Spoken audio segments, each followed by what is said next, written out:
हर हर महादेव। स्वागत है आप लोगों का आज के एक नए वीडियो के अंदर। आज का हमारा वर्कआउट होने वाला है शोल्डर्स एंड ट्राइसेप्स का।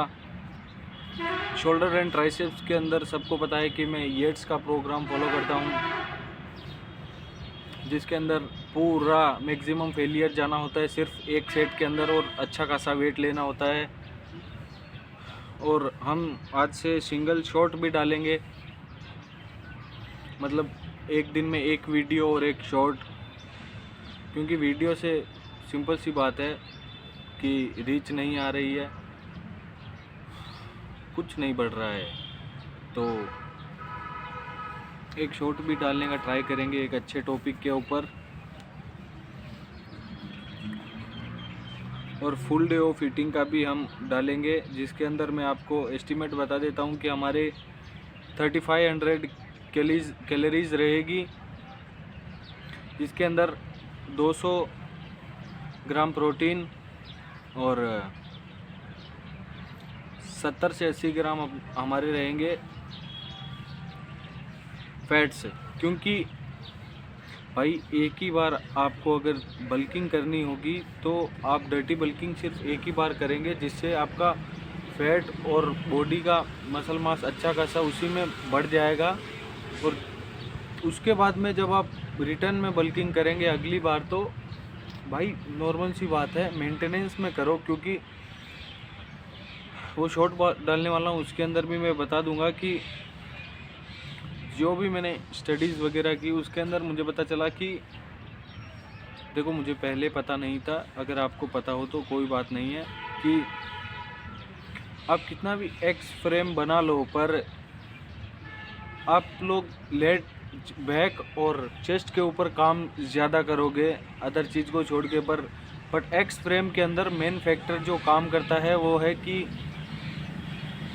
आपको अपने वेस्ट के ऊपर काम करना होगा। वेस्ट को छोटी से छोटी वेस्ट लानी होगी। जैसे क्रिस बम्पस्टेड का आप रेशियो देखोगे 21 का रेशियो आता है। वो मेरा बोलने का तरीका ऐसा ही है कि 21 का रेशियो का मतलब है कि उनकी वेस्ट है 30 इंचेस की और उनकी चेस्ट का पूरा अपने साइज़ गिनते हैं तो उनका है 51 इंचेस। तो उसके अंदर उनके 21 इंचेस का, इसीलिए वो इतना बड़ा फ्रेम दिखता है उनका। और आप लोग शायद जानते होंगे या नहीं जानते होंगे कि ब्रायन ब्यूकेनन थे, जिनकी सबसे छोटी वेस्ट थी बॉडी बिल्डिंग हिस्ट्री के अंदर 27 इंचेस। उनका एक्स फ्रेम इसीलिए इतना शानदार दिखता था। एक्स फ्रेम के अंदर सबसे ज़्यादा मेन फैक्टर जो है वो ये नहीं है कि आप चेस्ट पर कितना काम कर रहे हैं, बैक पर कितना काम कर रहे हैं, आपका वेस्ट छोटी से छोटी होना चाहिए, जिससे आपका रेशियो आएगा कि अगर देख लो, मान लो कि मैं हूँ तो मेरा तो अभी 6 इंचेस का रेशियो आ रहा है, बट मैं उसको बढ़ाऊँगा, क्योंकि इससे ही तो आप बैक डबल बाइसेप पोज मारते हैं बल्किंग के अंदर। जब आप हेवी बल्किंग कर रहे होते हैं तभी वो इसीलिए नहीं लगता है, क्योंकि वो भाई वो फैक्टर ही नहीं आता है ना। आपकी मेरी वेस्ट है 27 इंच की, तो भाई कैसे आएगा वो वाला। और चेस्ट 44 इंच की, तो कैसे आएगा। अगर मैं वेस्ट को 32 या 30 इंच की करूं और चेस्ट को 46 इंच की करूं, तब जाकर मेरा कोई 14-16 का वो रेशियो दिखेगा, जिससे मेरी पूरी फिजिक ऐसे एक्स फ्रेम जैसी दिखेगी। उसके बाद में उसके ऊपर काम होगा कि ऊपर की बॉडी को कितना बड़ा रखना है और वेस्ट को कितना माइनस में लाना है। वेस्ट आपके ऊपर नहीं है, वो जेनेटिकली प्लेस्ड है, बट वेस्ट के ऊपर हम इतना काम कर सकते हैं कि हमारी ह्यूमन, मेरे को जहाँ तक लगता है कि 32 या 34 इंच तक की वेस्ट तो नॉर्मल आदमी ला ही सकता है, कि इतनी तो सबकी होती ही है। बट ओब्लिक्स अगर ज़्यादा बड़े हो जाएंगे तो वेस्ट आपकी अप्रोक्सीमेटली बड़ी ही दिखेगी। तो ओब्लिक्स पर ना करके आप एब्स को ट्रेन करें। चलिए कोई नहीं, ये तो मैं शॉर्ट के अंदर बता दूंगा। तो चलिए वीडियो को स्टार्ट करते हैं।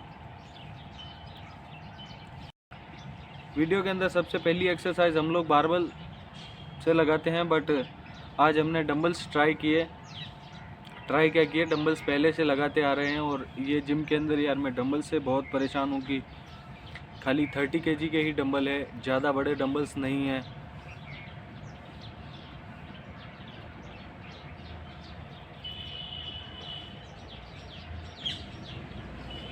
सिर्फ 30 kg के ही डंबल है, उसके अंदर ही मैं ज़्यादा से ज़्यादा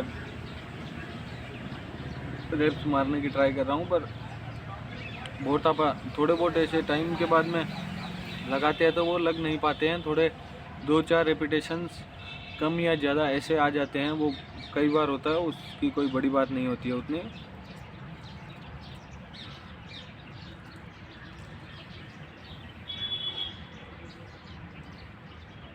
डंबल्स को कंट्रोल करना भी एक बहुत अच्छी खासी, जैसे जैसे आपका टाइम बढ़ता जाता है वैसे वैसे आप डंबल को कंट्रोल करना सीखे ज़्यादा, कि ऐसे नहीं कि इतना 50-60 किलो के डंबल्स लगा रहा हूँ पर वो ऐसे ही हो रहे हैं। तो मैं भी सीख रहा हूँ कि डंबल कंट्रोल्ड वे में अगर आप कोई भी चीज़ लगाएंगे तो वो अच्छी ही लगेगी।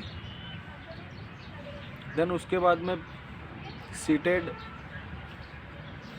Dumbbell fly. भाई साहब सीटेड डंबल, मेरे को डंबल फ्लाई पर्सनली सीरियस बताऊं तो उतनी ज़्यादा वो पसंद नहीं है कि सिर्फ आप डंबल से कर रहे हो, बट सीटेड डंबल फ्लाई बहुत ही अच्छी लगी कि ये प्रॉपर आपके शोल्डर पे आती है।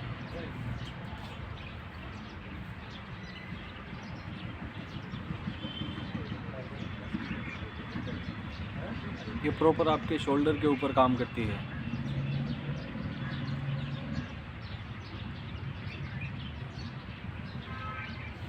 देन इसके बाद में अनदर एक्सरसाइज हमने लगाई श्रग्स डंबल से।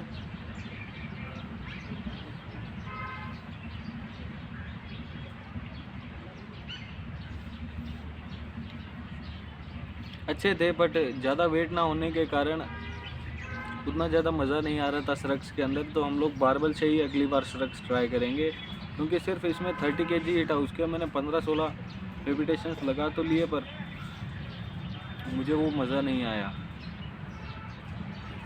डंबल के अंदर आपके पास अच्छा खासा वेट होगा तो श्रग्स लगाने का आपको मज़ा आएगा। और क्योंकि श्रग्स के अंदर भाई वो है ही चीज़ ऐसी कि उसके अंदर आप हेवी लिफ्ट करोगे तभी आपको पता चलेगा कि हाँ मसल पर लोड आ रहा है। ये जैसे डेड लिफ्ट को देख लो, श्रग्स ये सेम ही एक्सरसाइज है कि जितना आप हेवी लोड करोगे, मतलब बहुत ज़्यादा नहीं ऐसे कि उठ ही नहीं रहा है, जितना आप हेवी लोड करोगे रेप्स के हिसाब से उतना ही आपको मसल पर लोड आएगा और आपको मज़ा भी आएगा उठाने में।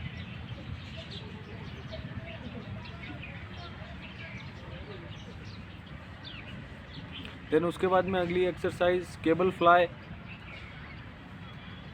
मैं कोई बड़ा फ़ैन नहीं हूँ केबल फ्लाई का, बट ठीक है लगा लेते हैं अगर शोल्डर पर आ ही रही है तो। पर मैं इसकी टेक्निक पर अभी काम करूँगा, क्योंकि सीरियसली बताऊँ तो मुझे प्रॉपर पता नहीं है कि केबल फ्लाइज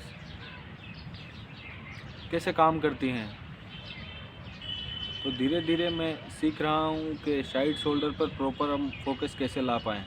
देन उसके बाद में ट्राइसेप शुरू। ट्राइसेप्स के अंदर पहले ये मेरे पर्सनल फेवरेट हुआ करती थी, ट्राइसेप पुश डाउन।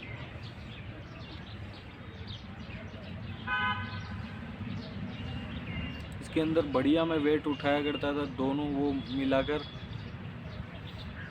अभी भी उठा लेता हूँ मैं वेट, पर पहले मैं इसे बढ़िया ट्रेन करता था, हर ट्राइसेप के वर्कआउट के अंदर इसको ऐड करता था। देन उसके बाद में अगली एक्सरसाइज हमने की जी बार स्कल क्रशर।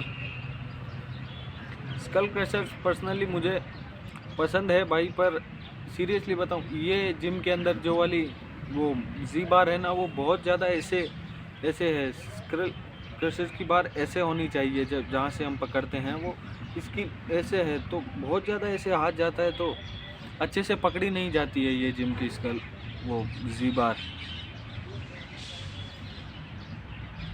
बाकी स्कल क्रशर मेरी पर्सनल एक्सरसाइज है, बहुत ही मुझे पर्सनल नहीं, मुझे स्कल क्रशर बहुत ही ज़्यादा पसंद है। देन अगली एक्सरसाइज है हमारी ट्राइसेप की।